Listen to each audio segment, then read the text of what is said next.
Samantala sa sala, tsokolate naman ang pinagsaluhan ng iba. Parang yung chocolate, JK! Uy, naubos na ni Makoy. Makailan ka na? 4! Bilang mo, yung maipin mo. Pag-din po ko rin. Ipin na. Nang magtipon-tipon na ang lahat sa sala, may bagong anunsyo si Kuya para sa kanila.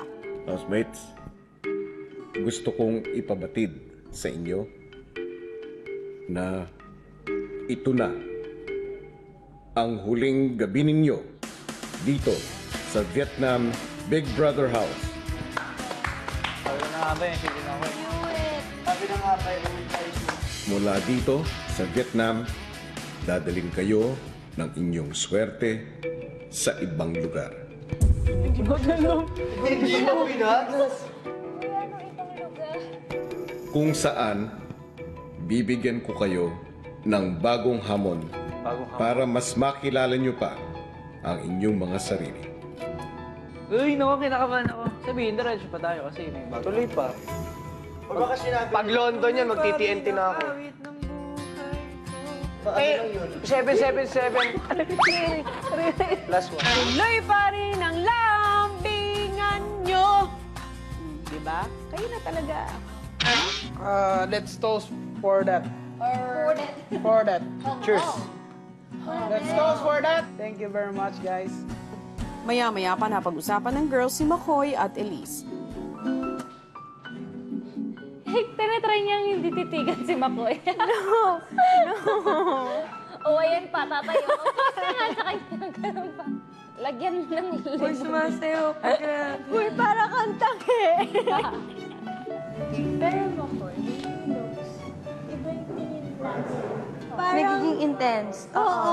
Kanya, intense di ba siya yung parang, tumingin. kaya gusto kong makita kung paano kanya tititigan. Kasi di ba dapat The iba yung same.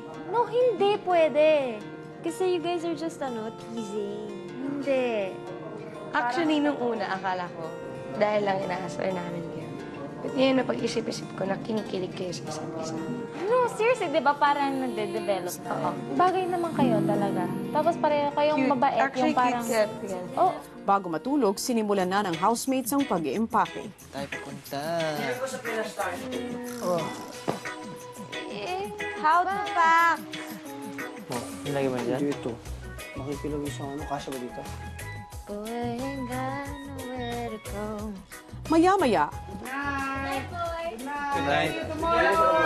Kiss naman yan. Paano? Ligpit ka lang tomorrow morning, Isang ha? kiss naman dyan. Bye, guys! Good night. Isang kiss naman. Kay Makoy. Through the days po, nagulat na lang po ako na nagiging komportable po ako, kuya, sa kanila. Tutunan ko talaga dito maging open, magtiwala sa tao. Parang aluwag kaysa yung kinikimkim. Abby at B ang ating mga celeb. Isalubog! Na natin si Nico. Yes! Nico, Nico! ano ang pakiramdam na muling pagbabalik sa Pilipinas na makasama muli ang iyong anak at saka... Kausapin naman natin Sino? si Boy Bangus Makoy! Boy Bangus. Okay. Eto na! Makoy! Ngayon pinabalik na kayo ni Kuya dito sa Pilipinas. Ano ba ang mga na-miss mo sa pamilya mo? Siyempre, yung bonding namin, lahat, lalo na yung kapatid kong baby. Siyempre, kaya ako naman ang nabubuhay dito para sa pamilya ko. May namimiss ka bang iba? Oy! Natawa na lang siya. Yes! Pero, I'm sure itong taong ito ay nami-miss niyo. Ang dalawang bituin, sumisimbolo sa dalawang bituin na matitirang matibay. Dalawang celebrities na may iwan para ituloy ang laban para sa titulong Big Winner.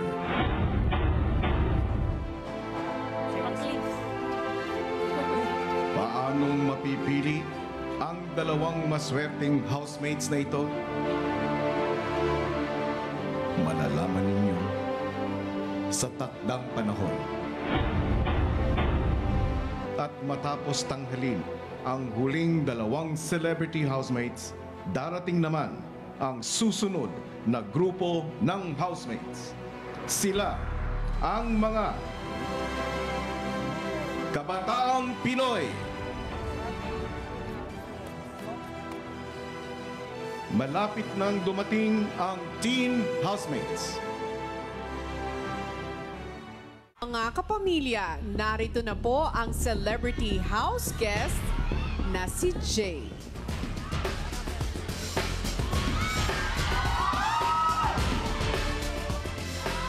Ninja! May hula na ba kayo kung sino siya? Sino kaya Sino? tong housemate Jay na to? Lucky House Guest Jay! OM! Okay, ready? Parang sanay na sanay, oh. Akit Uy. bahay. Oh my Ay, God. kay- Bumaba galing sa bahay ni Oh. Kuya. Uy, na-fall. Good job. Athletic. Ayun. Athletic, ha? Eto na si House Guest Jay. At para maalala po natin lahat ng mga kaganapang yan, balikan po natin dito. Panoorin natin lahat. Sa pagpasok ni Elise sa bahay ni Kuya, nakilala siya dahil sa kanyang hugot pagdating sa love life at naikwento niya minsan kay Kuya ang unang Jay sa kanyang buhay. Kilala ko ba to?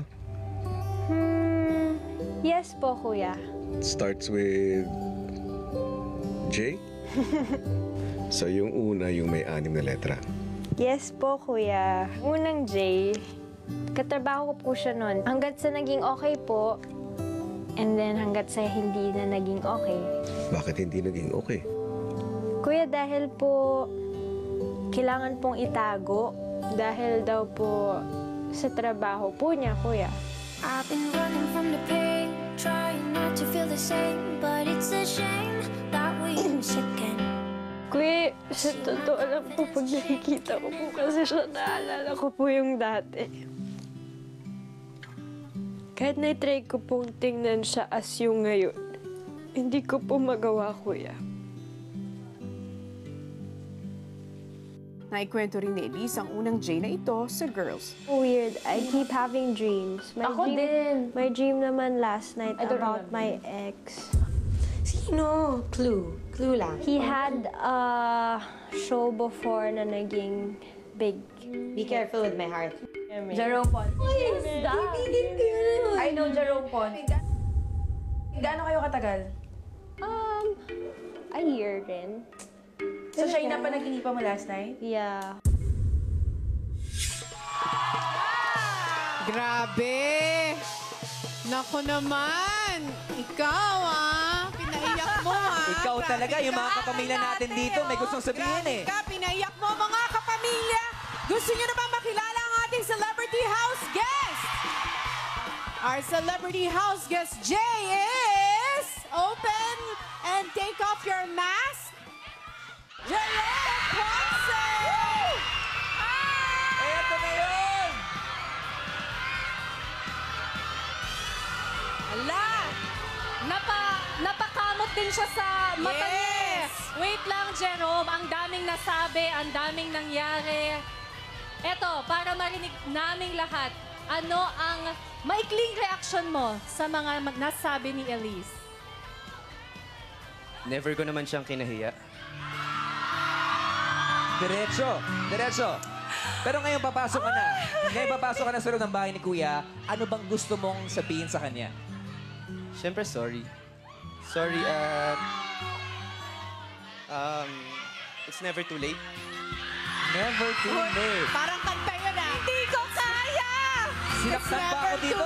Ikaw, sinaktan mo na nga ako eh. It's never too late. Okay naman. Okay. Alam ko, marami bang gustong sabihin sa loob ng bahay ni Kuya, kaya naman ito. Yes, eto na yung pagkakataon na ibinigay sa'yo ni Kuya para siguro maayos nyo kung ano man ang naging gusot at hindi nyo pagkakaintindihan nung nakaraan. Kaya Jerome, ang unang task mo ay dali ng luggage ni Nonong sa ating mga housemates. Magpaalam ka na Good sa luck, outside world. Jerome.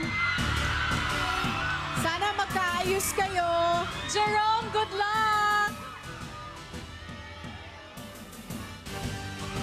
Ayan na! Grabe papasok naman siya. yun! Ay! Ang pag-ibig nga naman. Ano nga Hahamakin ang kaya ang magiging reaksyon ni Elise at ng iba pang housemates kapag nakita ng pumasok na ng bahay ni Kuya si Jerome? Tandaan niyo, sabi niya, it's never too late.